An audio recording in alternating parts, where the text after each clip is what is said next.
Welcome back to the With Joe Wehbe Podcast. I wanted to reflect today, I guess, at the apex we're at in our little journey here together and the significance of this time. It's one of the last episodes for season 1 of the podcast. I'll talk a bit more about that in the next episode and what the future is. But this reflection today, a bit more on my journey specifically, certainly hits home for now. And I've just published this blog post. I'll talk about the name of it in the end, and obviously as always link it in the show notes. There's a bit of a reflection on my journey, as I remember this as, I think when I would have been about 18, I read a Richard Branson book that my dad had in his cupboard. I remember reading about this thing called entrepreneurship and thinking it was something for someone like Richard Branson. It was just really interesting, but I didn't quite think about how that sort of pathway might relate to me. And I remember as well another moment I had when I was studying psychology, even though I wanted to be a filmmaker, learning about some of the cool things in psychology, like consumer psychology or abnormal and treating people, etc. And thinking about how cool a lot of these things were, but how I couldn't really go down these paths because I was already committed to being a filmmaker. I thought career paths were mutually exclusive, like you had to choose one narrow path and that's all you could go down. And it's funny because I don't really think that anymore. You know, things have changed a lot. Now, in this podcast, I always talk about the 1,000 doors, right? And the 1,000 doors is the non-linearity of which an amazing life really lies upon, are built on top of. My first door, for example, was very random, right? And that's when I say the first door, it's this thing that started this amazing, unexpected, compounding journey, ever improving at an improving rate journey I feel like I've been having through life. By whose standards? Only my own, which is super important. And that first door was when, I've talked about it before, my good friend Nick Abraham, I didn't know him that much at the time, but he started doing this work in Nepal. And I just got involved. I saw what he was doing and I wanted to help. And I didn't think much of it at the time. I didn't think it would be a long-term thing. But little did I know what door I was opening and where that would be leading me. And then what other doors would be lying behind that. Nick was first called to Nepal by an earthquake that forced the people he was working with in Darwin in Australia, in a pub, who are Nepalese, to encourage him to go over and help, given he had carpentry skills. So whilst it began with an earthquake, Nick landing in Nepal sent a shift throughout the world and launched a series of events across, you might say, a form of tectonic plates, having a massive ripple effect. And it's impacted, obviously, my life, but in small and big ways, the lives of certainly anyone connected to me and connected to Nick. It's rippled through my friendship circles, through family, and then anyone I've kind of interacted with, particularly in the last year or so, I would say. So it's amazing to see how these things happen and what source and what event and what simple things they can emanate out from. So Nepal taught me an incredible much. That experience taught me so much about different people, different cultures, different value sets, international development, my own self-awareness, of course, life, business, entrepreneurship, creativity, and so much more. And it's almost impossible to summarize and even identify all the ways I profited from that experience at a very young age, at a crucial point in time as well, before I'd really consolidated my views and ideas about the world, which they say after the age of 25 become a lot more locked in. So certainly a very crucial time. And how that has then shifted the direction I've been taking in life is very powerful, because especially above and beyond everything else, the level of self-awareness I gained from that experience, I can't imagine how I would have discovered that in any other way. I also met incredible people who then furthered my learning through that experience. And a lot of them have remained very significant people in my life. And in the present day, they've helped me overcome major, not just project or business hurdles, but life hurdles and real, I guess, internal crises almost. Crises, sorry, not crises. So it's always fascinating to see how the journey has kind of unfolded. Now, I only got involved in starting a real estate business, ironically, because of the work I was doing with the nonprofit. It was just, I was starting to think that entrepreneurship could be this thing I tried on for size. And that's how nonprofit work actually kind of delivered me into real estate work. Again, the thousand doors, the non-linearity, it doesn't make sense. It's not a prescribed step-by-step process. And real estate I didn't really have much experience in, and I soon found myself running the business on my own, which was also unexpected. And so in an attempt to survive and to stand out in a crowded industry, I began this process of aggressive self-directed learning, of just consuming podcast after podcast. And on the real estate journey, I dived into, obviously, first of all, real estate podcasts, which led to, amongst many things, me discovering, I remember very specifically a guy called Dan Wood, who's an American real estate coach who was very digital and tech savvy, very innovative. And I learned about all these cool technology tools I could use on the internet to outsource and automate a lot of the real estate work that I was doing. But that just helped me understand outsourcing and automation in general. That became something that was useful above and beyond real estate. And that's just one example of what I gained out of the real estate experience. At the same time, I started deep diving into a lot of podcasts like the Tim Ferriss podcast, which were about creative process, writing process, business and entrepreneurship, and again, life and mindset as well. And these are things that encouraged me to learn more and even more. And because I needed to, but because I was learning these things, I gained even more awareness and maybe more skills and abilities and mental models, etc., etc. And then when COVID-19 came and it forced me to reflect on where my journey was going, it kind of made me decide I wanted to open a different door at that point and concentrate more on all the education stuff, which has resulted in a lot of the blog and podcasting work you might have seen, the book 18 and Lost, and a whole batch of ideas, and the Constant Student, which is coming up.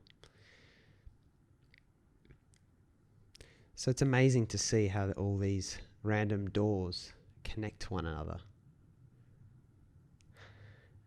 The point of all this is that at each stage of my journey, and particularly with friends, probably Scott most specifically, Scott McEwen, I talk about a lot, it's always been this reflection on why us? And again, it's a thriving, exciting journey by our own standards. It's not to say specifically what we've done or what I've done is what everyone should be doing or what everyone should aspire to be doing. That's certainly not the point. Pardon me, I might sneeze.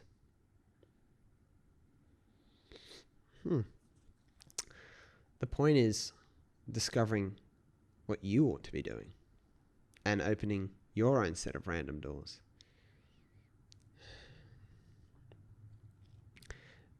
I guess when I reflect on it,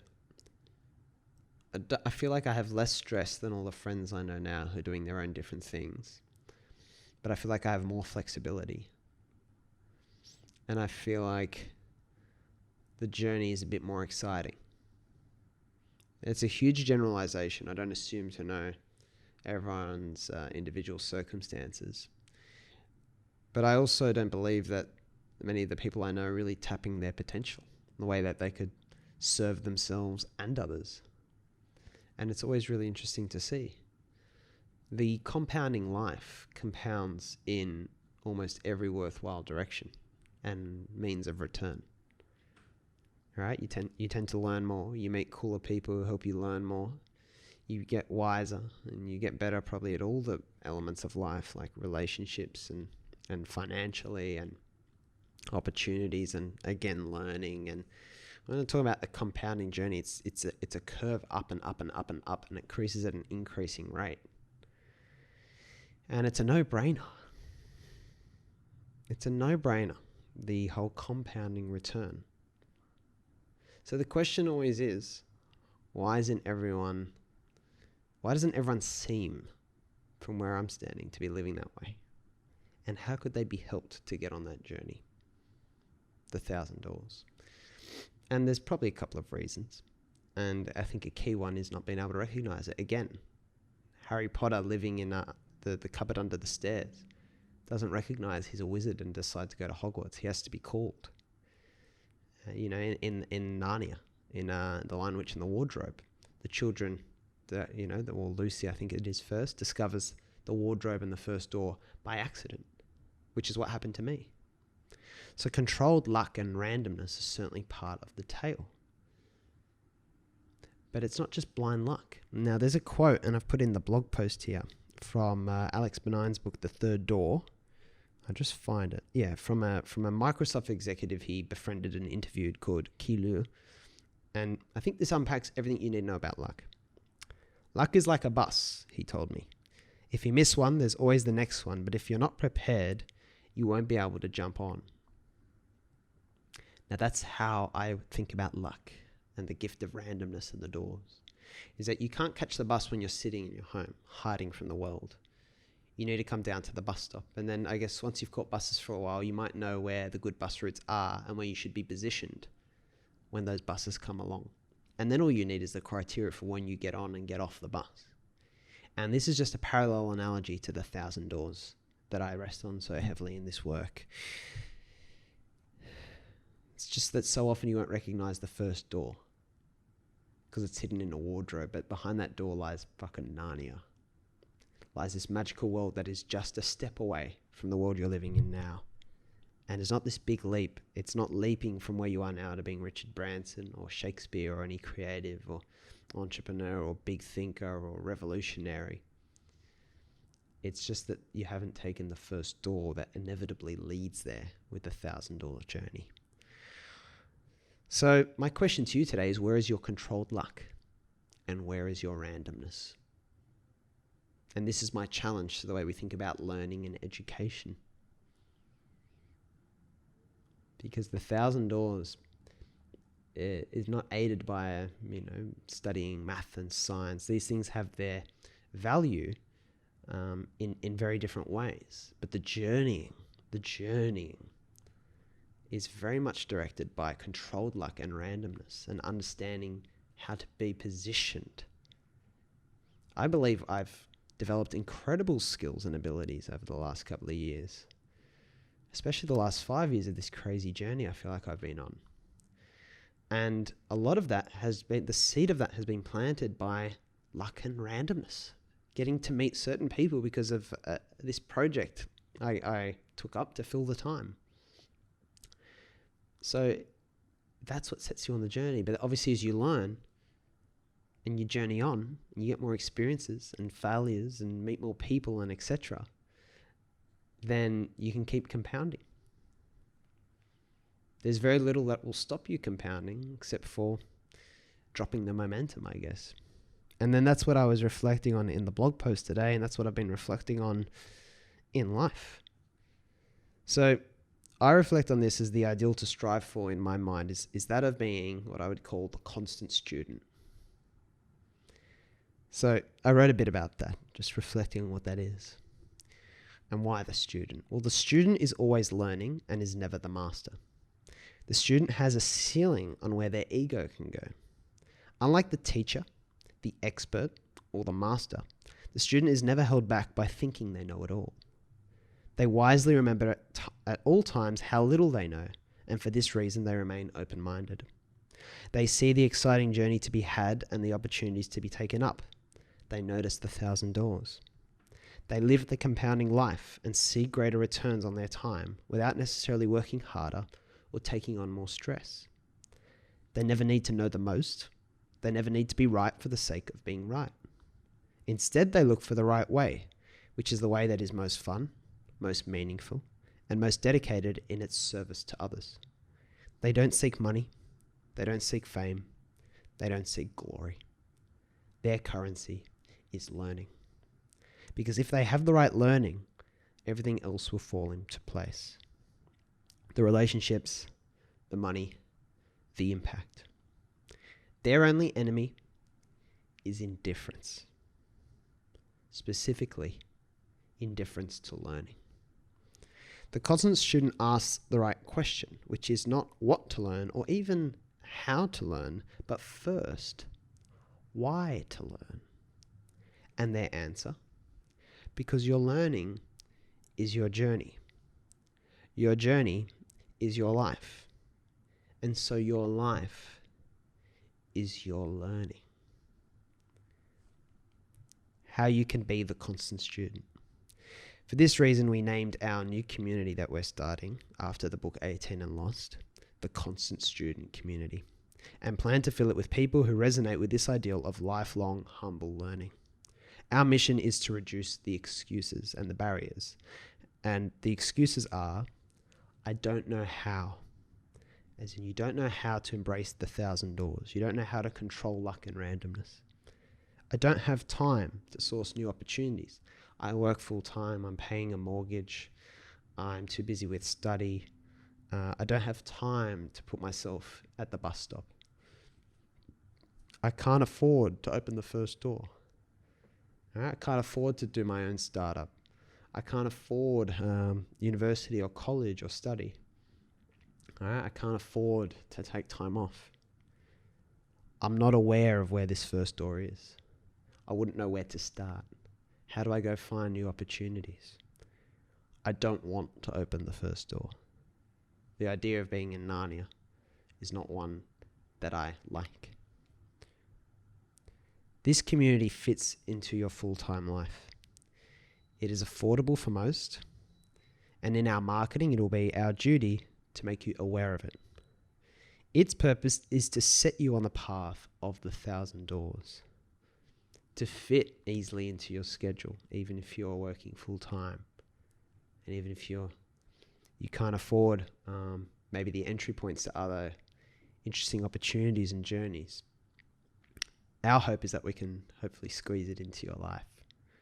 So all that is left now between you and your compounding life, your 1,000 doors journey, are these 4 words: I don't want to.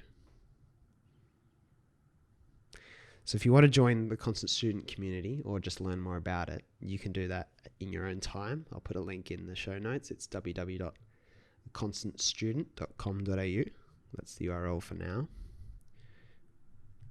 And I guess my challenge to you is to avoid at all costs indifference to learning and closed-mindedness.